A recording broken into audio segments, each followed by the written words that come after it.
तालिबान से आया भारत के लिए शाही फरमान, भारत के लिए खोल दिए अपने खजाने।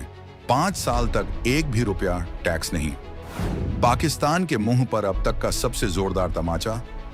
अफगानिस्तान भारत की गोद में डाल रहा है सोने की चाबी। 1% ड्यूटी और बेशकीमती गोल्ड माइंस। तालिबान सरकार के मंत्री ने भारत के व्यापारियों को दिया ऐसा ऑफर जिसे सुनकर दुनिया के होश उड़ गए। इस्लामाबाद देखता रह गया रास्ता और काबुल ने भारत से मिला लिया हाथ। एयर कॉरिडोर से लेकर बैंकिंग तक अब सब कुछ होगा भारत के हिसाब से। जो लोग कल तक ये सोचते थे कि अफगानिस्तान में सत्ता बदलने के बाद भारत का पत्ता साफ हो जाएगा, आज उन्हें अपनी आंखों पर यकीन नहीं हो रहा होगा। काबुल के गलियारों से एक ऐसी खबर आई है जिसने इस्लामाबाद में बैठे हुक्मरानों की नींद हराम कर दी है और रावलपिंडी में बैठे जनरलों को हाई बीपी की गोली खाने पर मजबूर कर दिया है। कल्पना कीजिए, एक ऐसा मुल्क जो पहाड़ों और खनिजों से भरा पड़ा है, वो खुद चलकर भारत के पास आता है और कहता है, आइए हमारे यहाँ खुदाई कीजिए, सोना निकालिए और मुनाफा कमाइए। हम आपसे अगले 5 साल तक 1 रुपया भी टैक्स नहीं लेंगे। जी हाँ, ये कोई सपना नहीं बल्कि 2025 की हकीकत है। तालिबान सरकार के उद्योग और वाणिज्य मंत्री अलहाज नूरुद्दीन अजीजी ने भारत के सामने एक ऐसा जैकपॉट ऑफर रखा है जिसे ठुकराना नामुमकिन है। उन्होंने साफ कर दिया है कि पाकिस्तान अब उनके लिए सिर्फ एक रुकावट है और उनका असली और भरोसेमंद साथी सिर्फ भारत है।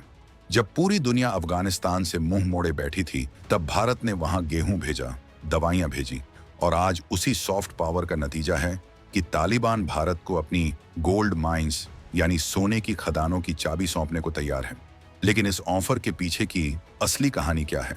क्यों अचानक तालिबान को भारत की याद आई और इस फैसले से पाकिस्तान की अर्थव्यवस्था कैसे डूबने वाली है?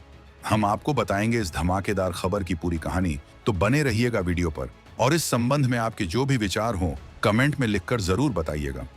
लेकिन दोस्तों, इस गोल्डन ऑफर की गहराई में जाने से पहले कुछ ऐसे सवाल हैं जो आपके दिमाग में जरूर उठ रहे होंगे और यकीन मानिए, इन सवालों के जवाब ही पाकिस्तान की बर्बादी की स्क्रिप्ट लिख रहे हैं। आखिर तालिबान ने चीन और पाकिस्तान को छोड़कर भारत को ही अपनी सोने की खान क्यों ऑफर की? क्या ड्रैगन की चाल उल्टी पड़ गई है? 5 साल तक टैक्स फ्री और मशीनरी पर सिर्फ 1% ड्यूटी। इतना बड़ा रिस्क तालिबान क्यों ले रहा है? क्या उसका खजाना खाली हो चुका है? क्या भारत की कंपनियां अफगानिस्तान के बीहड़ पहाड़ों में जाकर सोना निकालने का जोखिम उठाएंगी? और वहां उनकी सुरक्षा की गारंटी कौन लेगा? पाकिस्तान, जो खुद को अफगानिस्तान का गॉडफादर समझता था, वो इस नई दोस्ती को कैसे पचा पाएगा? क्या वो फिर से सीमा पर कोई नापाक हरकत करेगा?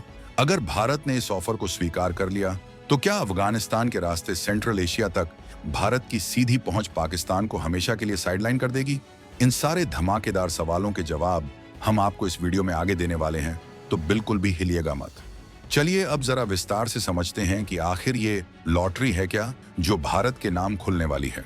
हाल ही में अफगानिस्तान के वाणिज्य मंत्री अलहाज नूरुद्दीन अजीजी भारत के दौरे पर आए। ये कोई आम दौरा नहीं था, बल्कि एक तरह से SOS कॉल थी।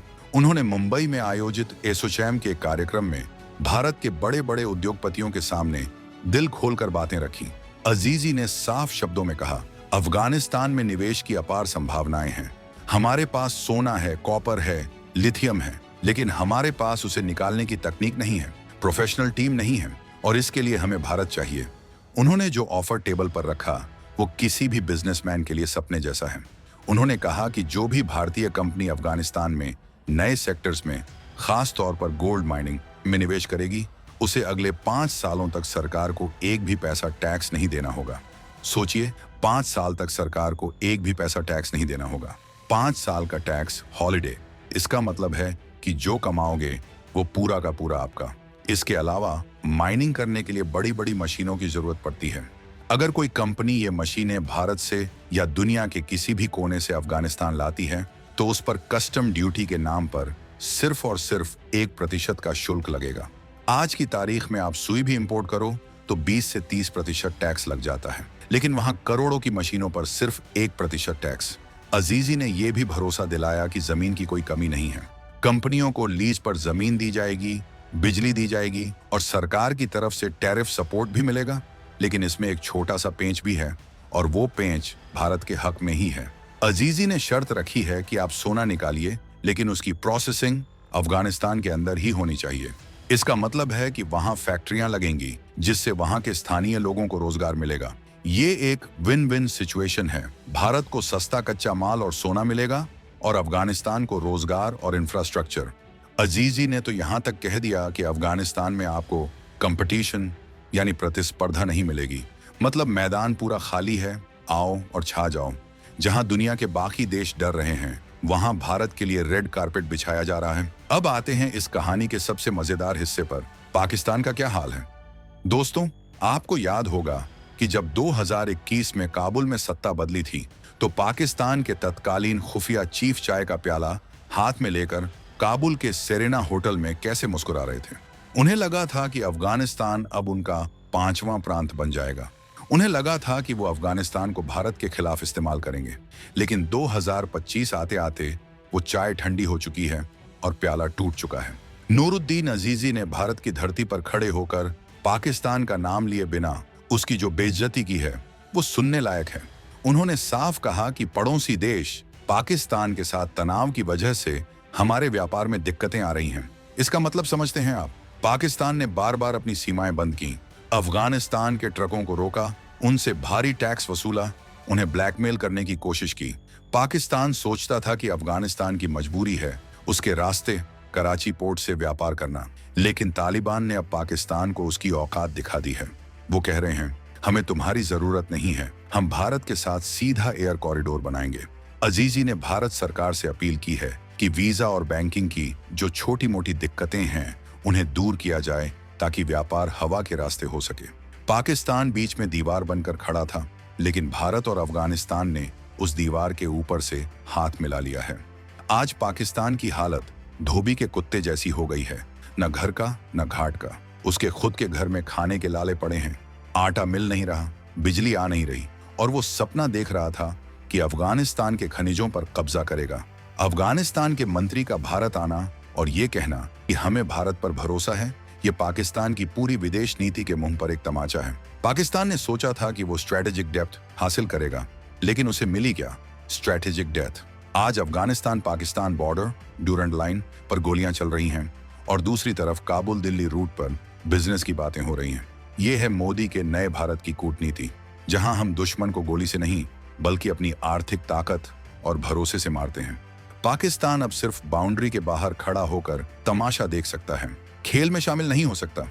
अब जरा बात करते हैं उस खजाने की जिसके लिए ये सारी कवायद हो रही है। अफगानिस्तान को खनिजों का सऊदी अरब कहा जाता है। अमेरिकी जियोलॉजिकल सर्वे की पुरानी रिपोर्ट्स और नई रिसर्च बताती है कि अफगानिस्तान की जमीन के नीचे $1 ट्रिलियन, जी हाँ, $1 ट्रिलियन से ज्यादा की खनिज संपदा दबी हुई है। इसमें सिर्फ सोना नहीं है, इसमें कॉपर, तांबा और लोहा है, और सबसे महत्वपूर्ण लिथियम है। लिथियम वो सफेद सोना है जिससे आज दुनिया की सारी बैटरियां, सारे इलेक्ट्रिक व्हीकल और सारे मोबाइल फोन चलते हैं। चीन की नजर इसी लिथियम पर थी। चीन ने बड़ी बड़ी बातें की, वादे किए, लेकिन चीन की फितरत है कर्ज के जाल में फंसाना। तालिबान को यह बात समझ में आ गई है कि चीन सिर्फ शोषण करने आता है, विकास करने नहीं। चीन वहां गया, फोटो खिंचवाई और वापस आ गया। लेकिन भारत का इतिहास अलग है। भारत ने अफगानिस्तान में संसद भवन बनाया, भारत ने वहां सलमा डैम बनाया जिसे दोस्ती का डैम कहा जाता है। भारत ने वहां शहतूत डैम बनाने का वादा किया। भारत ने वहां के बच्चों को स्कॉलरशिप दी, क्रिकेट सिखाया। ये सब चीजें वहां के लोगों के दिलों में बसी हैं। इसीलिए जब खदानों की बात आई तो पहली प्राथमिकता भारत को दी जा रही है। अगर भारतीय कंपनियां वहां हाजीगक जैसी माइंस में आयरन और या सोने की खुदाई शुरू करती हैं, तो सोचिए भारत की अर्थव्यवस्था को कितना बड़ा बूस्ट मिलेगा।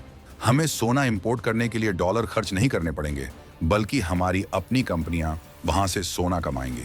ये भारत की एनर्जी सिक्योरिटी और रिसोर्स सिक्योरिटी के लिए एक मास्टर स्ट्रोक है। और सामरिक तौर पर देखिए, अफगानिस्तान में भारत की मजबूत मौजूदगी का मतलब है पाकिस्तान का पूरी तरह से घिर जाना। एक तरफ भारत, दूसरी तरफ भारत का दोस्त अफगानिस्तान, बीच में फंसा पाकिस्तान। चाबहार पोर्ट के जरिए भारत ने पहले ही पाकिस्तान को बाईपास करने का रास्ता बना लिया है। अब अगर अफगानिस्तान में हमारी माइनिंग इंडस्ट्री जम गई तो समझ लीजिए कि मध्य एशिया के दरवाजे भारत के लिए खुल गए। वो तापी गैस पाइपलाइन, वो नॉर्थ साउथ कॉरिडोर, सब कुछ हकीकत बन सकता है।